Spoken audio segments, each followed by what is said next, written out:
Welcome back to A Celtic State of Mind. I'm Paul John Dykes, and on this Thursday afternoon, I am delighted to be joined by John Paul Mason. It's the big one. It's the big week. JP, we're a couple of days away from Judgment Day. It's been built up massively. There's obviously been things taken out of context, blown out of proportion. That's what normally happens leading up to the Glasgow Derby. How are you feeling?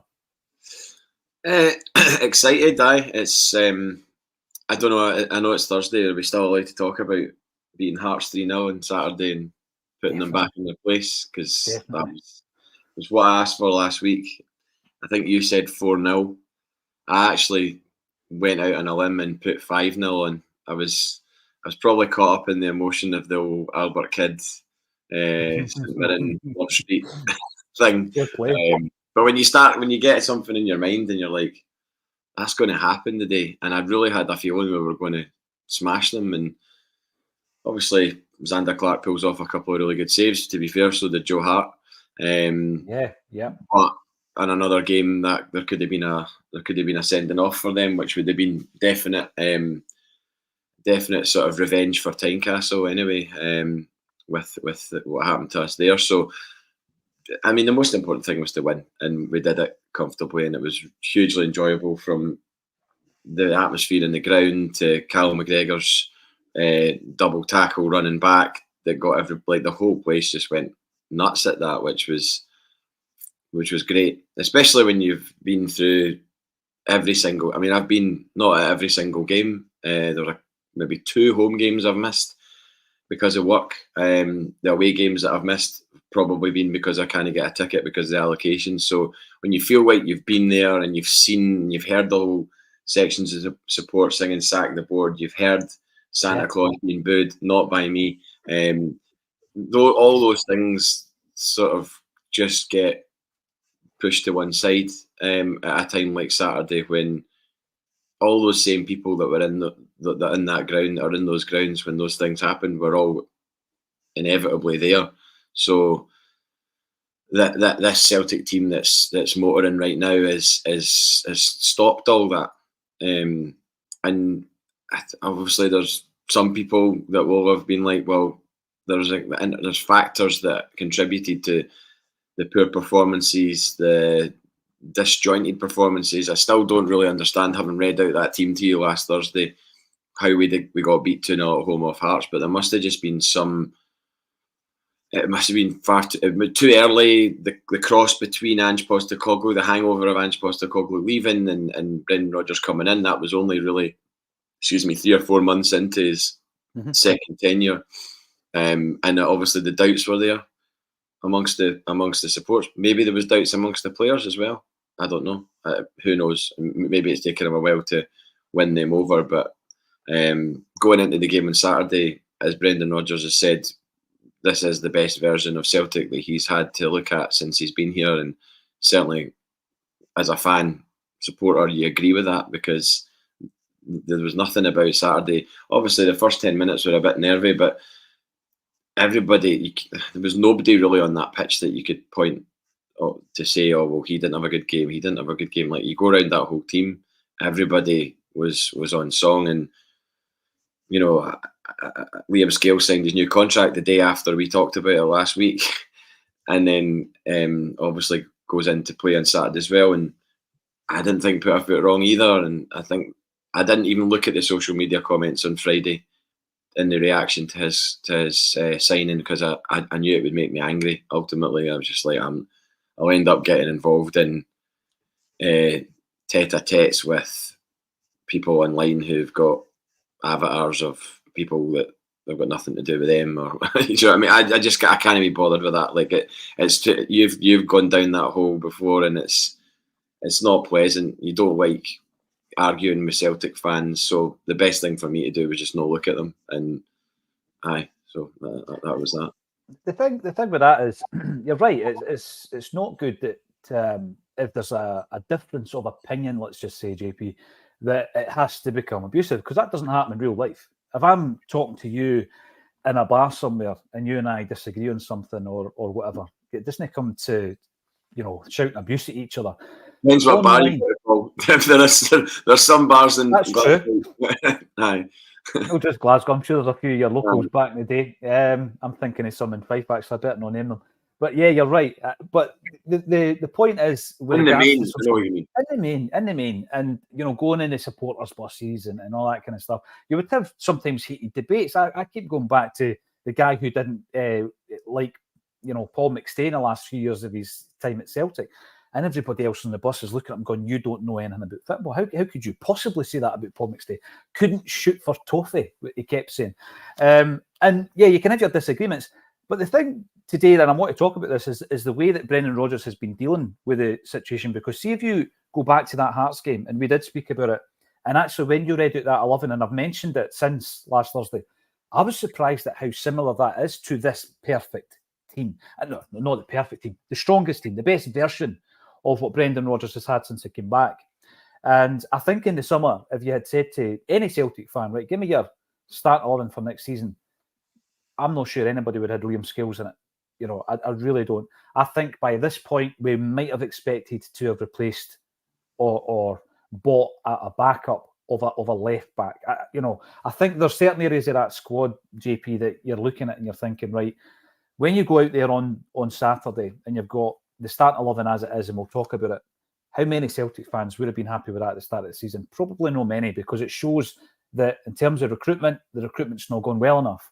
The starting 11 against Hearts at the weekend, there were no summer signings in the starting 11. There was one January signing, and Kuhn, he might not start against Rangers. So we could be going to this Rangers game at the weekend with no new recruits in the starting 11.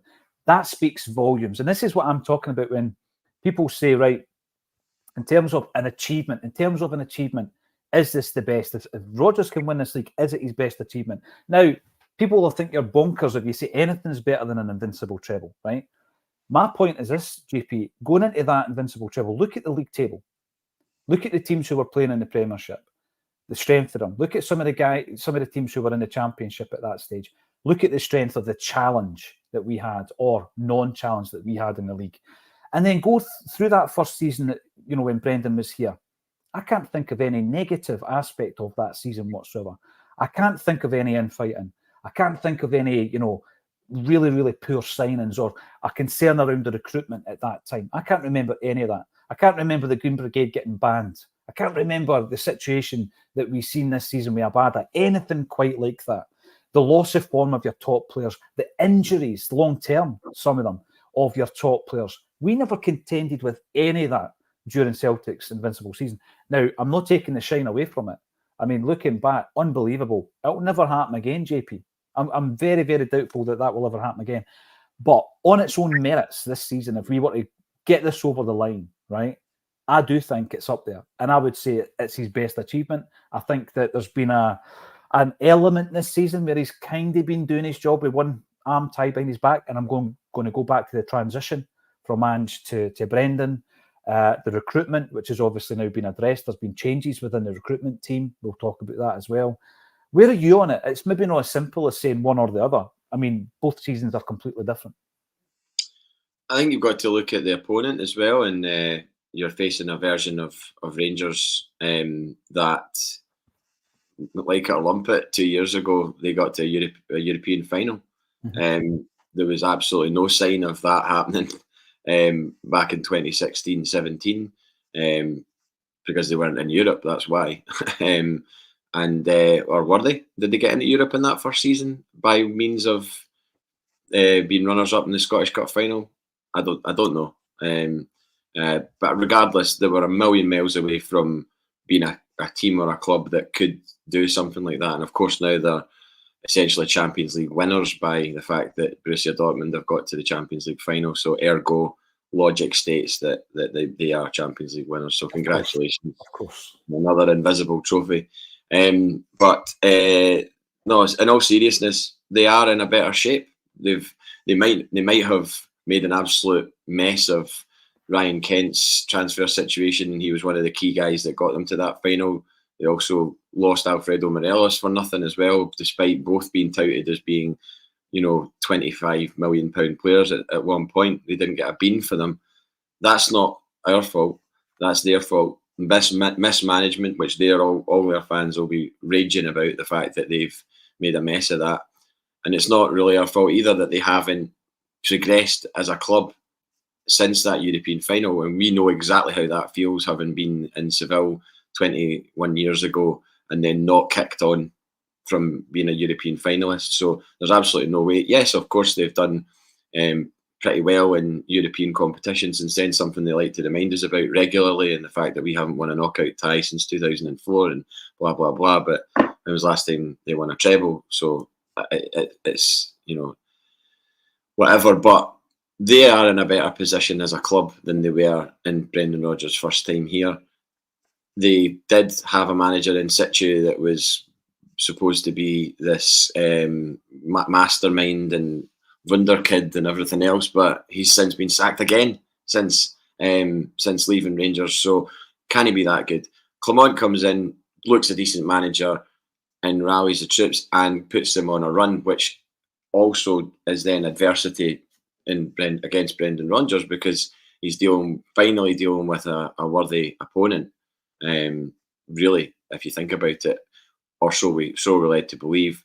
But the cracks have started to show with him as well, with his comments after the game last weekend and his comments after the draw, the moral victory, all of that sort of stuff. So the adversity that you spoke about has been there within our club, but it's also, you have to take into account the standard of the opponent. And whilst they aren't a great Rangers side, they're a better Rangers side than they were before, I think. Because it took them 3 years to win that league title, which they won in the pandemic, and it took a lot of things going wrong for Celtic for them to win that title. And obviously things went right for them in the same season. They probably, you could argue, they barely broke a sweat in that season because they didn't really have to. But it was an implosion. That self-harm. That's what that season was about. But this season, there's been times this season where a fairly sizable amount of the support, whether it's online or in person or whatever, I have actually heard people in person say that they think Brendan Rodgers should be removed as manager, which to me, hearing that at the time, was just absolute insanity. I just couldn't see an unravelling of a Neil Lennon sort in the pandemic season that would happen with Rodgers, because he's too cool, calm and collected for that. And it was never in my psyche to think we need to get rid of the manager. That I could see all the problems that were on his desk, and I did sympathise with him. Like, I was obviously angry when he left, but I said at the very start of this season, on the first show that we did, that the fact that he came back, to me, I saw as an apology and to make amends. And if he's the guy that leads us to this title this season, then that is as big an apology as you can get from someone. And I would not be surprised at all to hear him say words to that effect if we were to do them on Saturday. To do them. See, I love that language. See, that I agree with all that, JP. I think if you go back to the 2016-17 season, unbelievable, remarkable. They'll be talking about that in generations to come. Our kids, our grandkids will be talking about that invincible treble. But you look at the league, and the point I'm making, and I think you've exemplified it in your points as well, the Rangers side we were up against weren't great. Aberdeen were our nearest challengers. And what do you mean by nearest challengers? They were 30 points behind us. The second place team in that league were 30 points behind Celtic. Yeah, we were brilliant. We were brilliant that season, absolutely. But what I'm saying is the opposition was not great. There was no Dundee United in the division. There was no Hibernian in the division. I know Dundee United aren't in there this season either. But I look at some of the quality of the sides, or the lack of quality in that season. Hamilton Accies, Inverness, Cali Thistle, Partick Thistle. They were all in the league that campaign. We done the business, absolutely. And there was a great feeling about the club. And Brendan Rodgers came in. And obviously we built on that, and we ended up with 4 trebles on the bounce. But since then, the challenge is there. And I think that, going back to that pandemic season, where a lot of what happened and what went wrong, we caused it ourselves. We were the architects of our own demise, JP, that season. Didn't help. You called it at the time, and I think you're right. Didn't help that the fans weren't in the ground. So let's start with the fans, the atmosphere. This season, you're talking there about people saying Brendan Rodgers should go.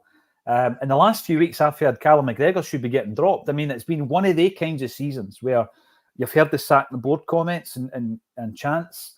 You've heard the boos, particularly after the St Johnstone game. This is where we've been, despite all that. And by the way, I think you make a cracking point about Rodgers. His composure, the way he goes about his business, JP, he's absolutely just kind of ridden that out, isn't he? And now we're sitting here going into that game against Hearts at the weekend, where it all seems to have come together. There was like a shared kind of, there's always a shared objective, but it seems to have been fragmented at points this season. All came together at the weekend. The energy was there. The atmosphere was there. And Brendan done an interview yesterday or the day before on Celtic TV, and he spoke about how that energy affects the players in a positive sense. We're going into the weekend. It's all happening at the right time for me. You know, we'll come into the players that have come back and those that have come back to form. But the atmosphere and the crowd is a huge element of that.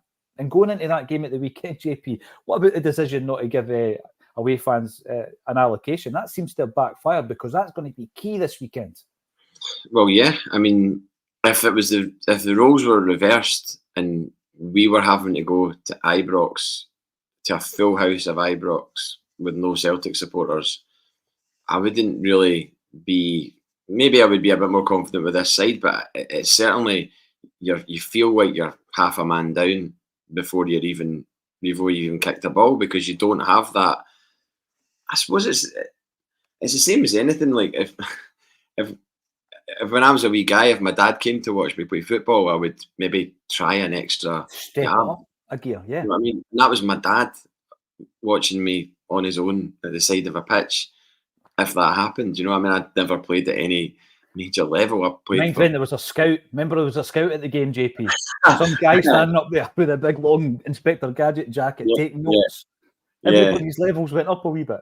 The best story about that is the one that Pat Nevin told when he gave his full name, and he knew it was a Rangers scout, so he gave his full name, which is like Patrick Michael Joseph Aloysius Nevin. I can't remember his actual full name, but there's about 4 or 5 middle names in there which clearly identify that he's not of the Protestant faith, shall we say.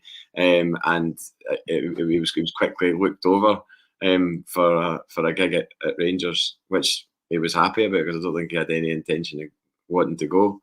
Again, something I would never, you know, people say you would sign for them. I'm like, absolutely no way. Like, if Rangers were offering me 20 grand and Middlesbrough were offering me 10, I'd be at Middlesbrough. That's a simple fact. A beautiful part of the world, Middlesbrough, mate. You wouldn't really. Sure, it is.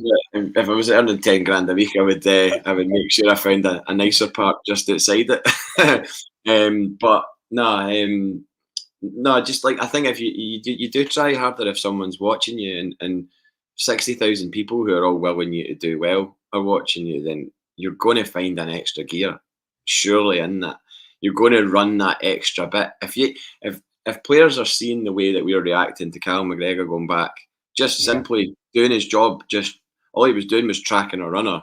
It's hardly the most glamorous thing that he'll ever do in his career, but it'll probably be one that's remembered. Somebody else said this.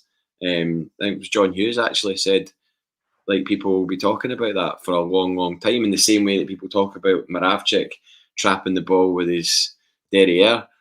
It's just something like, were you there when that happened? That was also against Hearts, weirdly enough, I think. And that moment, if other players see that happening, then they're going to be like, I want a bit of that. Alistair Johnston did a few things on Saturday which were close to getting that kind of reception, and you know he's got that in his locker to burst a gut, to get somewhere, to take the ball off someone or whatever. And it was really, really enjoyable from all aspects. People have said, you know, the 20-minute Tim's guys, Stephen said he'd not heard or felt an atmosphere like that at Celtic Park outside of our European or any one of the Rangers games since who knows when. And it was just a 3 o'clock Saturday game against Hearts, but obviously we know what was riding in the game, but there's a difference. Like, the crowd could have been on edge, you know, nail biting, and at 2-0 it was still a bit edgy, because as we've spoken about, the game goes 2-1 and there's 15-20 minutes left, and the boffins in the computer lab, wherever they are, can pick and choose when to give incidents that they deem fit. So Yeah. That was a bit nervy, but the crowd did stay with the team, and genuinely enjoyable afternoon. Not just for the fact that it laid to rest a little bit the two games that had gone previous, especially the home one. The home one was the one that, I mean, we were beaten fair and square that day. There was no arguments at all. That's the game where I was really worried afterwards. Yeah. I really was concerned after that game. Me too. Yeah. Me too. I wasn't coming out giving it Rodgers out or sack the board, but I was coming out going, how do we address this? Like, how does he somehow get a tune out of this team? Because, like I said, it's pretty much the same team that we're playing, bar Mikey Johnston and Palma, I think it was. You're looking at, and Turnbull. So 3 players. But it just shows you the impact of having everybody available that you want to play. Now, I know that in an ideal world, you don't get that luxury every week. But I mean, Rodgers is really, be interesting to go back and actually look at the starting 11 in each game, in each league game anyway, and see the difference. Because I think Saturday past was the first time he'd named the same side in consecutive games, perhaps all season, because he's constantly losing, putting out fires, constantly losing, like getting a player back in one position and then one person out and another person goes down, and you've not got that strong unit, No, you're right. And by the way, with regards to the atmosphere, and I made the point earlier on today, every single person with a ticket is in for something that could be a special day. The sun might be shining as well, JP, so get the sunscreen on, ladies and gentlemen. So, Celtic follower, you are watching on the YouTube. What a jersey that is, the old Celtic centenary top. Was that your first one, JP? Was indeed, yeah. We need to be clever on Saturday. They will no doubt try and shut down KILMARNOCK, probably with Sterling. So we need to have a few ways of playing to catch them out. We talk about narratives all the time on this show, JP, and what I've been seeing is this narrative around stopping KILMARNOCK almost by any means necessary and all that kind of nonsense. But let's talk about the old having fun at the weekend. Now, when you hear the entire conversation that was had with Brendan Rodgers after the game, what I took from it, and I've listened back to it, and I'm still taking this from it, is that you work hard all week and you enjoy yourself at the weekend. And I'm pretty sure that was something that was a message put out by Jock Stein back in the day, and probably every manager. You do all the hard work during the week, JP, and then you enjoy yourself, you have fun. But once again this season, they've jumped on what Brendan said. They've taken it out of context. They've blown it out of proportion. There's an element there, especially in today's media kind of world, JP. Back in the day, a lot of these titles were selling hundreds of thousands on a daily basis, right? There was always going to be big stories on the back page running into a Glasgow Derby game. But it seemed a bit desperate for me to try and get a grudge match. And for me, Clement fell right into the trap. Now, I know he's relatively new to Scottish football and the way that our media work. I don't know if it's unique or, is it a journalistic thing across European football? I can't say. But for me, it was a cheap kind of stunt, I felt, the way that was reported. And then obviously there's a loaded question to Clement and he reacts. And what it showed me is what the media are doing, but also what's going on with the opposition manager when he reacts like that. Because I felt, for me, it was not disrespectful. That's the word that's been getting used, right? I didn't feel it was disrespectful. I always feel that Rodgers comes across balanced and respectful, sometimes to a fault, JP. So what do you make of that? And what do you make of the fact that, we've now got a kind of an insight into the state of mind of both gaffers going into this game? Well, I think it was just off the back of having had fun on Saturday. I mean, I can't describe that as anything other than fun. Watching, a team that had lorded it over us in 2 previous games, including a game where they played against 10 men for the best part of the entire game, because of the injury time at the end. So it's quite an easier task to do if you are the better side or not the better side, should I say, but if you are a team with an extra man in your home stadium, the chances are you're going to probably get something out of that game. So it wasn't anything really we were getting made out to be this terrible side. And I remember a guy I'm pals with on Facebook posted something, and he basically said something about this is the worst Celtic team I've ever like seen in years or whatever. And I went back going, wait a minute. You got a man. You're a man to the good for almost the entire game. You got a penalty that was never a penalty, which is now being proved by a panel of who that it wasn't a penalty. And you're saying that this is the worst. And I was just like, hold on, this narrative that's been allowed to be painted about the Celtic team is wrong, and which is probably why Brendan Rodgers has wanted to stress that we'll write our own story. Because if opposition fans like that, I mean, the guy David isn't like a particularly sort of hardcore Hearts fan, and it's not like he's a home and away guy. He's just like I think he's an armchair Hearts fan. He's a music journalist for his job, you know. But I didn't have anything but fun on Saturday. It was an enjoyable day. Football essentially is about fun, although the opposite of fun is usually absolute despair when you're losing, and that's how I would describe the home game and the away game against Hearts. So Brendan Rodgers, when he was speaking in the immediate aftermath of that game on Saturday, was probably as excited as us about the prospect of seeing that Celtic team and what they could do to our nearest opposition, the team that are pushing us for the league title. So to say we look forward to having fun, I can't say I've heard the entire. I've only been duped by the media with that clip, just the same way as the Callum McGregor thing today. They've spun an article on Callum McGregor into sort of saying, "Oh, let's see show us what you got," and that's what the title of the interview is. Whereas if you actually look into it does actually say you then look to see, you know, what they've got. It wasn't a kind of come ahead, square go, that kind of thing. But it's been made into that, and they're desperate. They're desperate to try and create this. Oh, stick it on the dressing room walls and all this sort of stuff. And the only thing they need to stick in the dressing room wall is Todd Cantwell's graphic of the 56 on his shorts. I mean, that would be enough to rile me. But they've done enough themselves to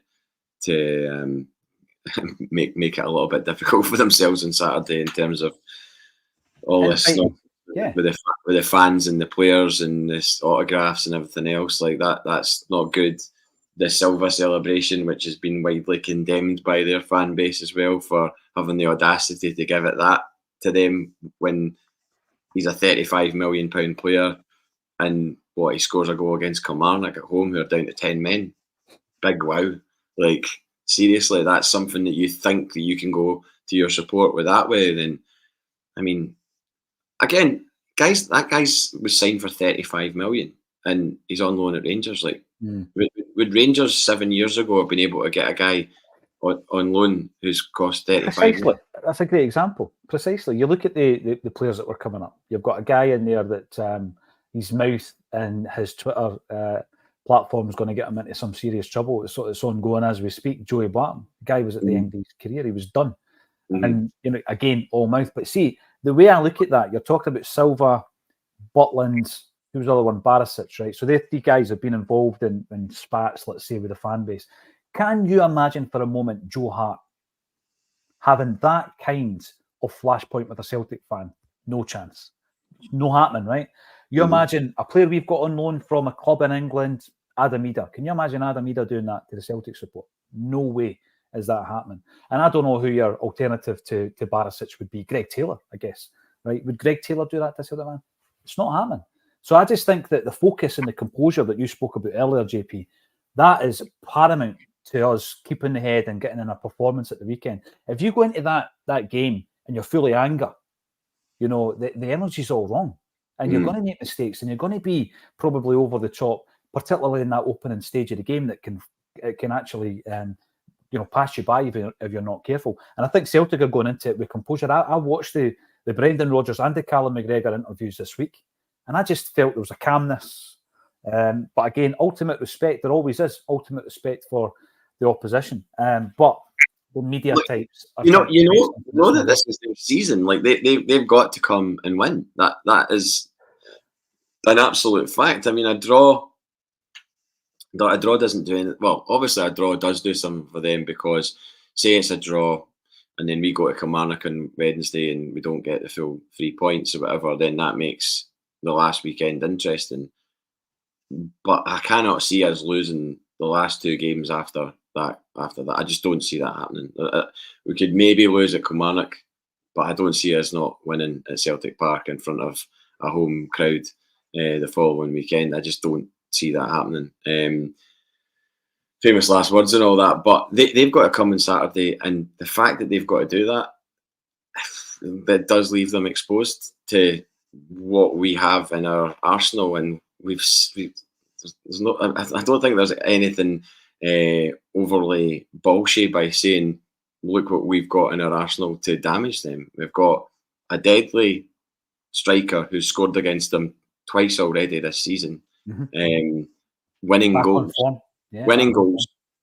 I'd scored 2 great goals at the weekend, and you've got a midfield that's absolutely clicking back into place. We knew that it was a great midfield anyway, but it's clicking back into place.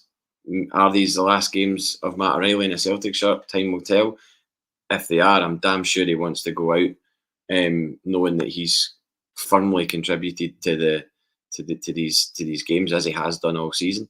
And yeah, I don't think it's over the top to suggest that we have the tools to do them some serious damage. Obviously, they are not an absolutely terrible side. They found the metal to get back into it at Ibrox, albeit with the help of a very, very contentious penalty.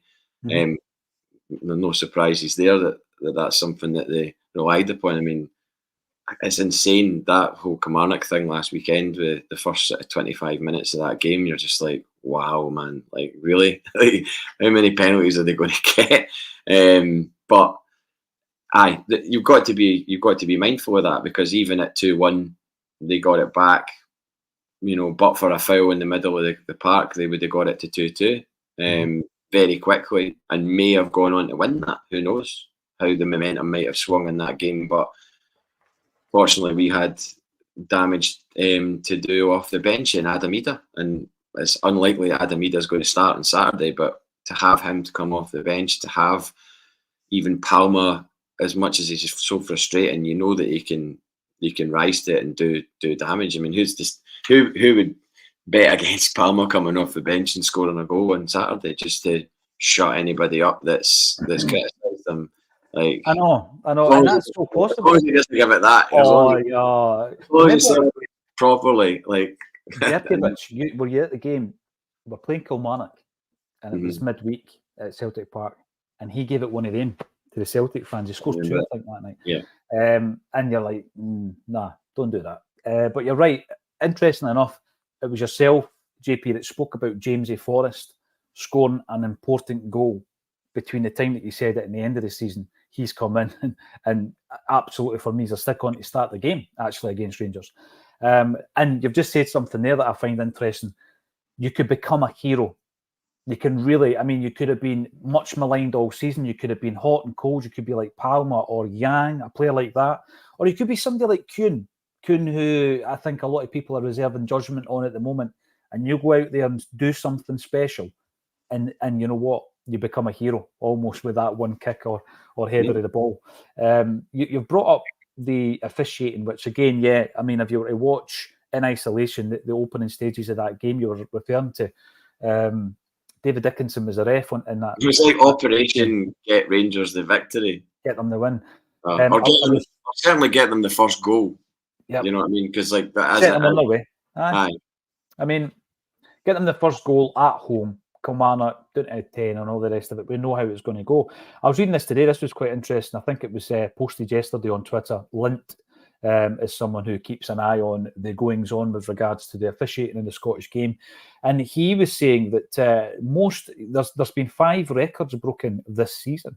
The most penalties taken in a season, Tavernier with 20. The most penalties scored in a club season, Tavernier with 15. The most penalties scored in a league season, Tavernier has just matched Ronaldo with 12. Most penalties missed in a season, Tavernier with 5. And the most domestic penalties in a season is now neck and neck. Rangers and Barcelona have both had 20. Rangers this season. That's astonishing. When it all basically, that all comes down to penalties, right? Penalties awarded. How much of a concern? I'm not talking, by the way, about Rangers. Don't get me wrong. How much of a concern is it, though, JP, going into this game when you know that things like that are happening? The Kilmarnock shambles. Anybody else in the world football watching that would be going, "What's going on here?" It just doesn't seem right. But because you're within the melting pot of Scottish football, this is the way it goes. How much of a concern is it? I keep going on about, the Tuesday announcement for the officials on a Saturday or a Sunday, JP, is a big thing in Scottish football. Does anybody else care in European football? It's certainly a big thing in Scottish football, How big a part could that be? Because that really is, all the confidence and the positive energy that we've got at the moment, that is still niggling in the back of my mind. We've seen it in the last game. Well, I mean, the opposite to that is that I did see a similar stat posted about their lack of penalties at Celtic Park in the last, 20 years or whatever. But then you have to take into consideration really the last 12 out of those 20 years where were they as a version of this football club? Where were they? They weren't really anywhere. They weren't at the races, put it that way. They weren't in the league for most of it, or certainly half of it. And obviously that is a bit of a strange anomaly if you actually look at it in black and white. But if you actually then boil it down to the games played and how many games have actually been played in that time, were there any stonewallers absolutely denied? Possibly. But I mean, there's been many penalties that we've been denied in that time as well. I can think of one straight away, the Clint Hill one on Lee Griffiths. Oh, yeah. As stonewall as a penalty as you'll ever get. I think there's still people clutching at straws saying that he got a touch to the ball in that. I don't know if they're watching some doctored version of that footage, but it's definitely a penalty and would have been the difference between a draw and a victory in that game, 100%. So, the penalties thing is absolutely wild. I was watching a bit of that on Sunday, and when Tavernier scored the own goal, which was obviously hilarious, I couldn't possibly see, despite the fact that it was staring at me in the face going, Kilmarnock are winning this. like they're winning this, and this could turn very nasty. I couldn't see it being allowed to finish that way. I don't know why that was my thought process, but I could not see that being the full-time story. Tavernier own goal, Kilmarnock victory. I thought back actually to the game when Bobby Tate played for about another hour after full time to try and get them a win in that game. A game I was actually at in the Kilmarnock end. I went with my pal and his dad because I knew I wasn't getting a ticket for East End Park the next day. So such was my kind of passion for going to games, still is. I was like, do you know what? I'll just go. And my goodness, what an enjoyable afternoon that was, because obviously they scored right into it was the Broomloan, like obviously we were in, and the goal was scored into that goal. So just like bedlam on the Kilmarnock fans celebrating a victory. I was celebrating the league. And I was like, we're going to win the league now. There's this if they'd won that game, I mean, who knows how things would have played out. But it just made me think back to that day, and I was just like, there was definitely dark arts at work back then in terms of that guy asking for that game and everything else. And then you think of David Dickinson and the screenshots of the make sure you give us a penalty and all this sort of stuff, and you're just like, whoa, is this history repeating itself? I was hoping that it was going to be history repeating itself with like a last minute Killie winner, but as soon as they get the man sent off, And by the way, I've still not seen that, but everybody I've spoke to have been like, even Rangers fans have been like, so harsh. But the letter of the law and all that, and you're like, well. The letter of law is fine as long as it's implemented every single time with consistency, JP. Mm-hmm. And that's the issue, right? Because the same scenario with regards to us playing St Johnstone, the ball's going in the net, St Johnstone defender stops it with his arm. Oh yeah, no sending off. And so yeah, you can bring up this letter of law, which they always do, don't they? But it's not consistent. Now, correct me if I'm wrong. The goal scorer that day was Ali Mitchell. Is that right? Crossed in by Pat Nevin. The aforementioned. Patrick, what's it? Oh, brilliant. I think he might have been a Hibs supporter by name at that point. I think he's kind of. Well, he was at the Tommy Burns. Did Sean Connery, does he? Mind you, it wasn't as bad as. He was at the Tommy Burns supper, and he said that he obviously lived in Edinburgh or whatever, and his son became a Hibs fan, so he would go to Hibs games with his son, and they kind of moved over to being a more of a Hibs supporter and maybe still a Celtic fan, if you want to call it that. Well, that time I had him on the channel. Pat Nevin is on a Celtic State of Mind's YouTube channel. Go and check it out. He took the Tap and Taste Buds Challenge, which was a show that we did back in the day. And I don't think it was on tape, but we spoke about the fact that he had turned his back on Celtic in terms of supporting the club. And he'd been vocal about it and everything else. And he said, Paul, if you think I get a hard time from Celtic fans, imagine the hard time I get from all my brothers and sisters. And I think that only one of them isn't a Celtic season ticket holder because he lives over in Australia or he lives somewhere else in the world. He says they are absolute through and through Celtic fans. So just imagine the stick I get from them. And by the way, the reason I brought up Ali Mitchell, right, is because we've got Albert Kidd Day. We had that just last week. And Ali Mitchell could have been one of the guys, the guy that never ever played for Celtic. Yes. Oh, yes, to me. Yes, to me. I saw him score that goal with my own eyes. So it's he's very much. I would buy him a pint if I ever seen him in a pub. Put it that way. He'll never need to buy a pint again in his life. And the thing is, the following day, Simon Donnelly obviously opens the scoring for Celtic, if you remember, at East End Park. And we said with it, there'd have been murals in Naples of Simon Donnelly. Didn't happen, did it?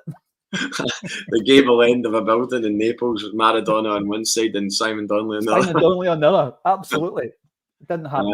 I think that was his moment in time. But yeah, I thought that on Saturday. But I as I've said before, I really, really don't want VAR to play any part in this game, whether it's for us or against us. I would rather we were talking about who won the game based on the football inside of it. And I don't want that. Like, they're still moaning about that offside goal in the League Cup final 5 years ago. I hate the fact that is the case, because even although it was the most tightest of calls, even if VAR existed at that point, would they have got it? I don't know, because you can't really trust VAR and the cockamamie version of it that we have up here. But I don't want there to be any dubiety over a goal or anything like that. They're obviously still raging that there was any dubiety over their penalty, the Silva penalty, even though I think if you were actually to sit them down and do the lie detector test and be like, did you think that was a penalty? They'd be like, no. But they don't. Nobody likes dubiety over a result, and I certainly don't want to win this game courtesy of something like that. I want it to be the same as if it would be without VAR. And I mean, the last game, obviously VAR contributed to it in the fact that it stopped them getting that second goal because of the foul in the middle of the park. But I mean, that was right in front of the referee, as was Shankland's handball in the box on Saturday. It was right in front of it. It was in his eye line, wasn't it? Absolutely. And as you mentioned, did he just go, oh, I'll just let VAR look at that? Take the heat. And is that where we're at now, where referees are just going, oh well, if I can't be sure on that, so they're taking the easy way out, aren't they? By the way, I'm going to say about that League Cup final goal. You're talking about Julien's one, aren't you? Yeah. Okay, let's have a look at that, because they also got a penalty and missed it, and we had a man sent off in that game, which is conveniently forgotten. But We did, and for me, he was the best player on the park, Jeremy Frimpong, Yeah. going on to incredible things. On the top of my head, I was thinking it was 2019 League Cup final. It was. I just wanted to check that, right? So Julien scores that goal. The only thing wrong with it, for me, wasn't the offside. It was his celebration. I hated that celebration, tearing off the Superman jersey and that. Oh no, he did the knee slide. He did the knee slide, but maybe brought in the Superman. It was a double. It was a doubler. Aye. But anybody that brings it up, JP, I'm going to go back to 2003. 2-1. We're down 2-1. Larsson scored our goal. Hartson scores a perfectly legitimate goal. And even now, when you see the slide, when you see that frame, the screenshot, he's a yard and a half onside. No, I was at the game. I remember I was in, what would it be? So, say you're behind the goal, Celtic end. I was in the corner of the Celtic end, basically looking diagonally down where he scored, and I could even tell with my naked eye that it was onside, and he was going absolutely mental because he knew as well. Oh yeah, and then that's the Lovenkrands game, isn't it? Yeah, and that's a game. I'm pretty sure. At the weekend I was talking to John about it, and he was so proud of his record against Rangers. But he always says, JP, I scored 11 goals against Rangers, and 2 of them were wrongly disallowed. He never says I just scored 9 goals against Rangers. Mm-hmm. He says I scored 11 and 2 of them were wrongly disallowed, and that obviously was one of them. We're reminiscing here on a Celtic state of mind, but that's what happens when you get myself and JP on the show. Derek Rourke, here we go. You're on the YouTube. I've just heard KILMARNOCK say on Celtic TV that in the huddle he'll be saying, keep the heat, keep the focus, support one another, and we'll see what they've got, meaning 5-0's official permit. No, you're right though, Derek. That is what he means. He's talking about he's the leader, he's the captain, and it's all about maintaining that focus. How many times have we seen players in this fixture losing their head, for example, getting sent off, or just not turning up? And it's happened so often where players have not turned up. So he's trying to get them focused and tuned in to the game plan. But as JP said already earlier on, they'll twist the headline to get the clicks going into this big game. GG Cullen, game on Saturday is an opportunity to really inflict some psychological damage with the upcoming cup final at the end of the month. Good point, GG. But what I'm also want to ask you, JP, is around, we win that game. And again, I'm very much looking at that and thinking, right, it's still mathematically possible for us not to win the league, so no count the chickens. But listen, I'm going to celebrate it if we win it. If we do win the league, right, let's just think ahead a couple of games, right? If we do win the league, what does it mean for Celtic and what does it mean for Rangers? Because that is what's riding on this game, in my view, JP. If we win this league, and you're looking at the financial element of it, you're looking at what happens in the summer, there are kind of signs already that Brendan Rodgers is starting to bring people in, that he is part of the process of identifying in relation to scouting and recruitment and all that kind of stuff. Wee bit of a shake-up behind the scenes, even with regards to the B team and the pathway and all this stuff that Brendan is involved in. He's going nowhere, if you ask me, right? And I know that some people might disagree with that, but he's going nowhere regardless of what happens. But hopefully it'll not even be mentioned because we'll be the league winners. That's what I hope.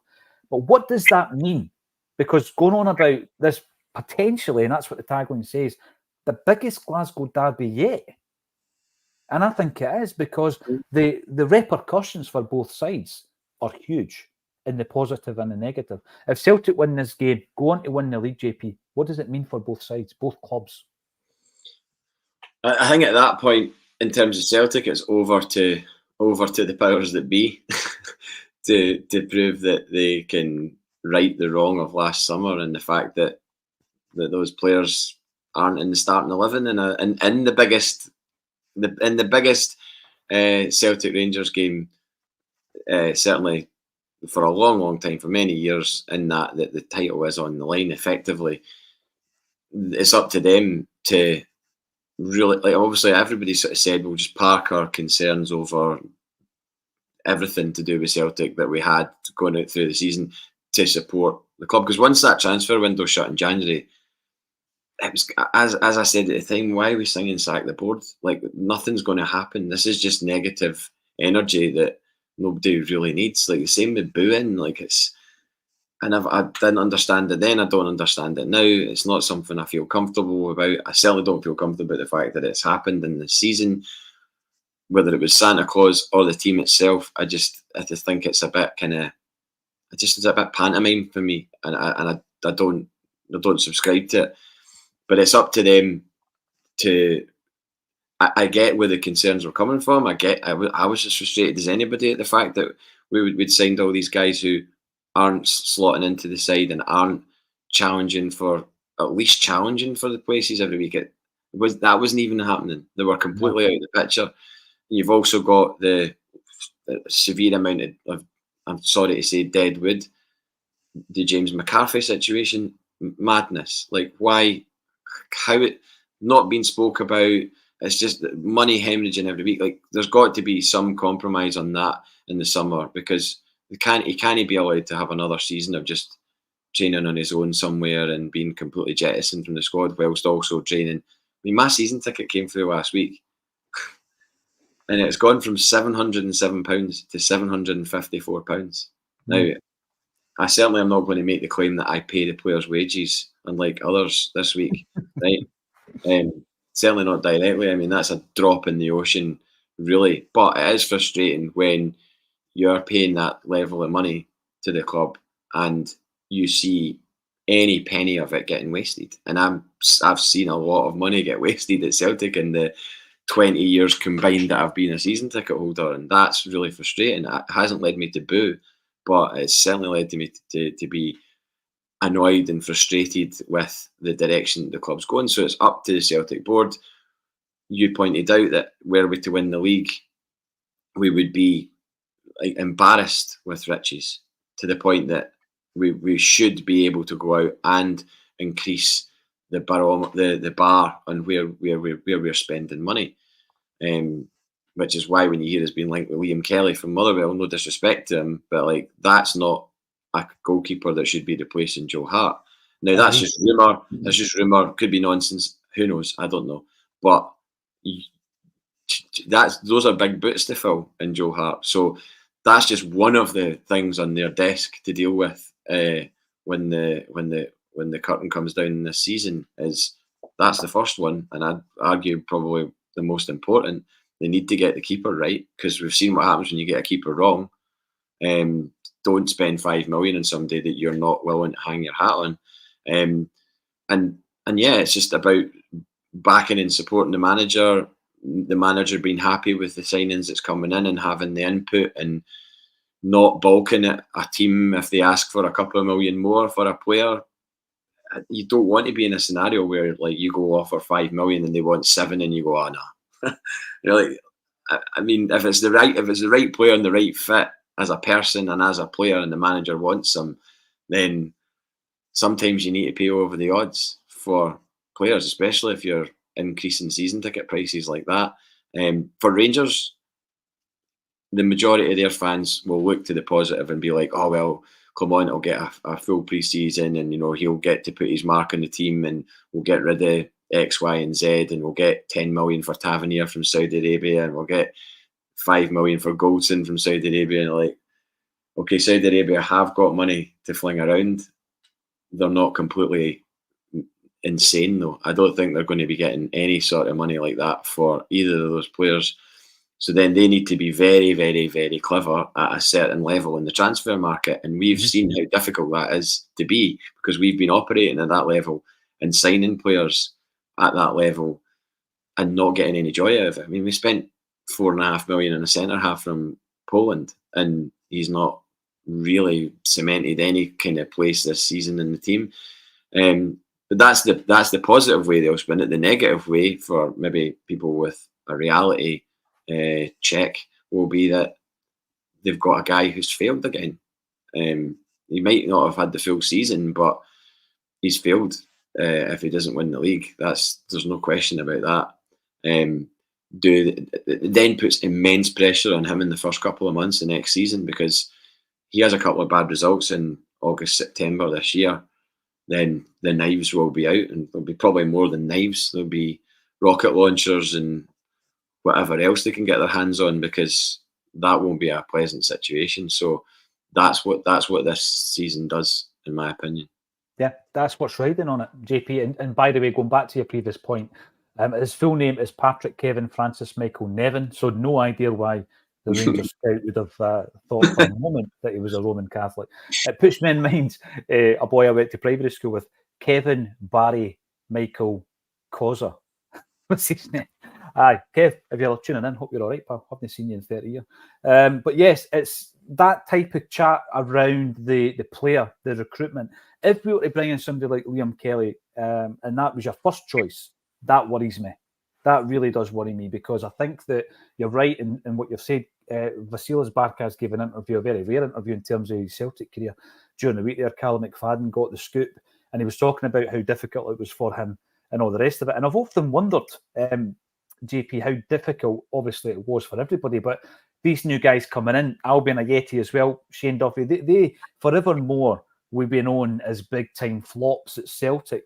How much different would it have been? We will never know. If they came in and they felt that positive energy from the stands at Celtic Park and they were able to enjoy the European nights and the big games against Rangers in a normal environment.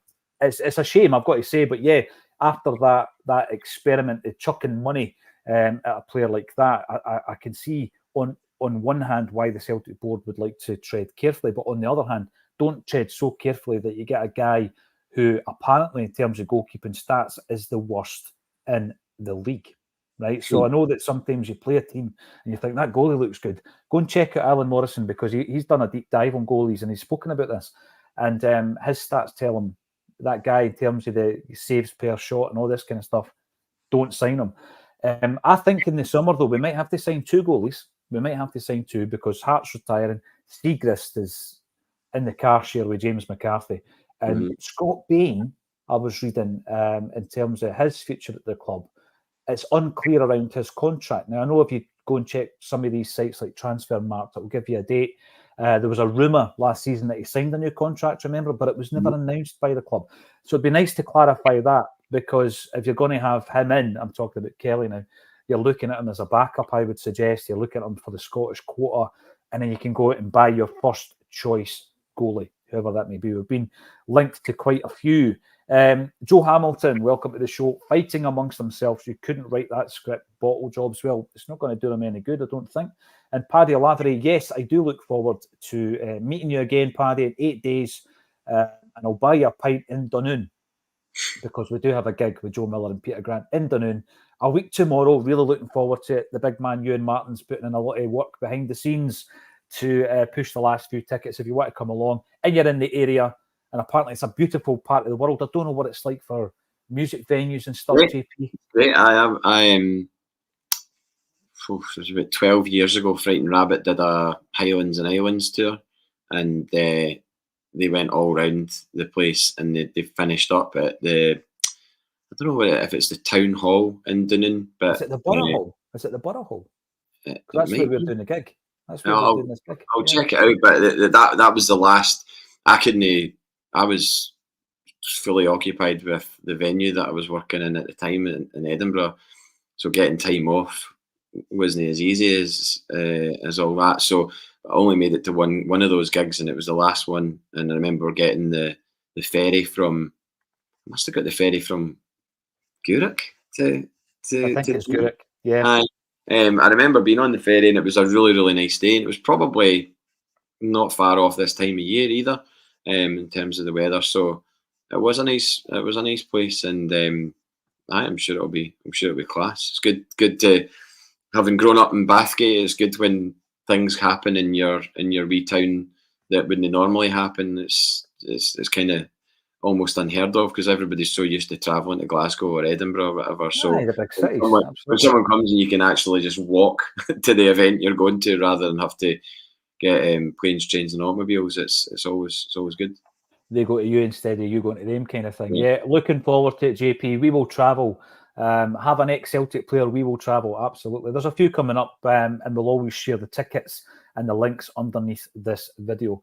By the way, just very briefly, Plunge McNugget gives us a recommendation. There we go. Downside Show from the Wheeler Brothers.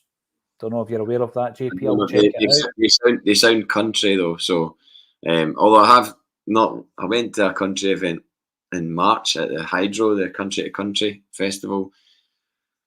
It was actually enjoyable. As much as it's not my thing, really. Did you have to wear the get up? No, I didn't go that far. But I can see why it is popular. I mean, there's no two ways about it. Even Beyonce's recorded a country album now, so it's. I think there's somebody else is bringing one out as well, so it's maybe a bit of a kind of cashing in on the hype or whatever. But I mean, in America, these people that were playing at the Hydro in March, they're playing like stadiums in America, so it's a bit wild. No, you're right, Patrick Docherty. Absolutely, we went from a winning treble team to being very, very unpredictable. That's why the fans were worried and nervous. Yeah, again. And here's one.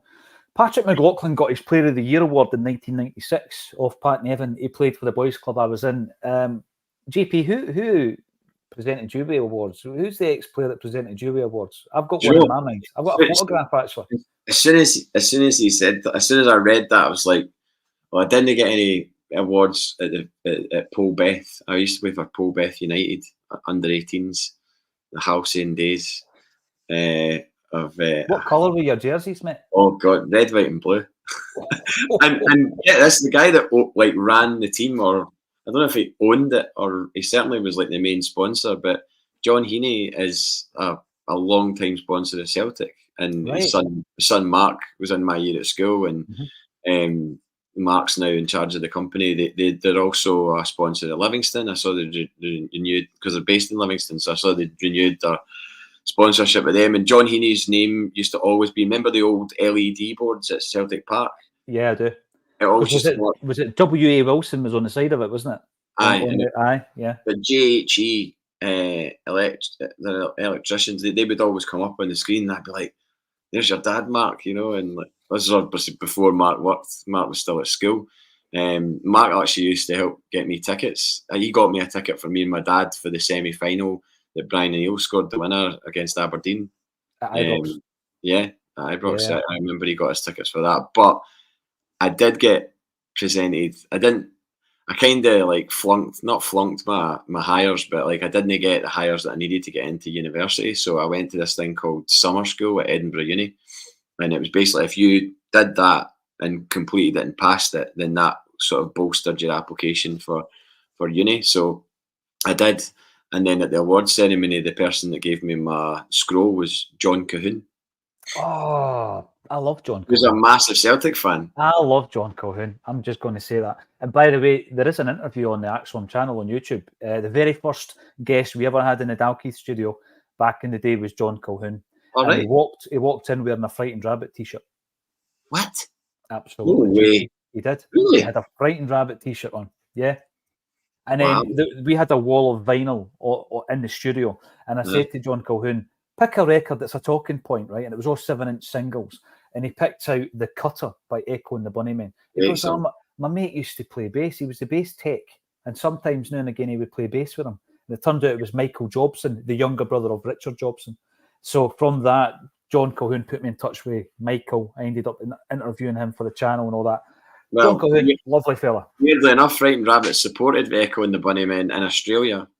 Is that right? On a few shows, aye. And I remember Scott saying that Ian McCulloch, I was like, oh, what was it like? And he was like, yeah, the shows were all right, but Ian McCulloch wasn't the most pleasant of people. Like I think it depends on what side of the bed the guy's woken up from, whether or not he's going to be in a good mood or not. So maybe they got him on a bad day. But you'd think that a guy having a Scottish band supporting you in Australia, there maybe would have been a bit more camaraderie there, but apparently not. But it was Ian McCulloch that fell out with Michael Jobson. Michael Jobson played bass guitar on his first solo record. There's a big story about it. Check out the interview. Brilliant, honestly.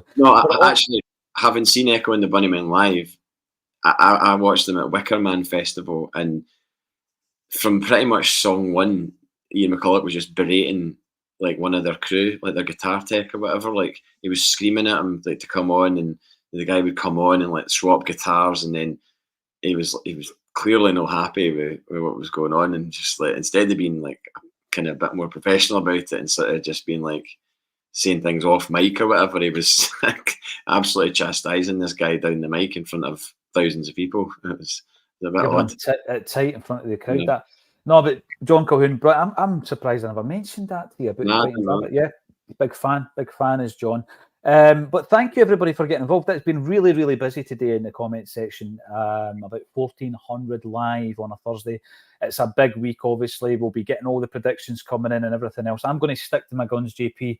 I'm going to say that in order for us to get through every game, and I've been saying it for weeks now, we need to score 3 goals. One of the goals is due to the fact that we've got frailties at the back. One of them is due to the fact that VAR and the officials are so unpredictable.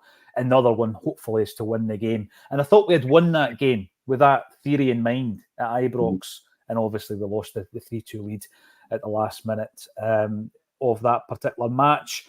I don't know if there's going to be big goals in the game. Cliched as it sounds, I just want to win. A draw's not a disaster. Are you thinking the same? Yeah, I'm. But I mean, in order for that fun to be had, then you want it to be a win. Obviously, I mean, why wouldn't you? We're at home. We've got a full crowd behind us. If we're anywhere near the level of what we were at last Saturday, then that's a really, really tough task for any Rangers side, I would say. Never mind whatever one they put together on Saturday. I'm not going to be putting a tenner on 5-0 or anything like that. I don't. In an ideal world, that would be great. But like you said, just a victory, and a victory where there's none of this. Oh, we were the moral victors, or we played better, but they just happened to get a goal at this time, or whatever. You want the full-time analysis to be that's representative of Celtic being the best team in this league, and that's why we'll hopefully be champions, because we have proved that we're the best team. And I also want to kind of dispel this narrative that's been going through this season, that we are like this terrible Celtic side that's like so bad and like harks back to like, the dark times in the 90s and everything like that, because it's not like that. It's definitely not like that. I mean, there'll be people that will still argue that, Celtic fans as well, but I just don't see it. I mean, there's just a lot of good players in that Celtic team, especially when you see them all playing together, and there's not the obvious gaps. And the reaction to Maeda coming on Saturday, I was so pleased for him, because I think there's maybe been, I know he's on social media, you'll see the things that are said from time to time. Surely, obviously, his first language isn't English, but I know he'll understand, the gist of what people say if he's tagged in a post or whatever. But the reaction that he got on Saturday, I mean, what a confidence booster for him if he starts on Saturday, knowing that everyone's with him. And because I mean, there's been a couple of times where he's scored goals and he's not really celebrated, and you wonder whether or not that's a kind of like, a sort of diluted version of what Silva was doing to us, where it's like, oh, there you go, well, this is what I can do. Well, James Forrest has done it a few times, isn't he? Never really going to get the adulation of the crowd, kind of been within himself when he scored the goal. Yeah. And it might even just be that they're a wee bit confused about, right, I've scored a goal, I want to celebrate, but I'm not sure what reaction I'm going to get from you, because I've been getting it tight all week on the socials. I think James Forrest has got the best approach to that. Don't have social media if you're a footballer. And Liam Scales as well. He doesn't have it. Don't have it, because I know that there's endorsements and all that, JP. You get to a certain level where people are expecting you to do things and put things out on social media. I get all that. But, in terms of mental health, preparation, focus, Callum McGregor's not got it either, unless he's got Instagram. I'm no big on Instagram. Although, thank you, everybody, for tuning in on the Insta page, including Steve Levy, Keen Dip, Davy Mack, Anthony McGeady, and Jim Crockwell. I hope you're all well. Listen, I've enjoyed that. JP and I could talk all day about football and music and everything else that comes along with it. I'm buzzing about the weekend. I know that you are as well, JP. Thanks, everybody, for tuning in. Join us again tomorrow at 12:30 for another Acsom Bulletin. All that's left for me to say, John Paul Mason, thank you for joining me on A Celtic State of Mind.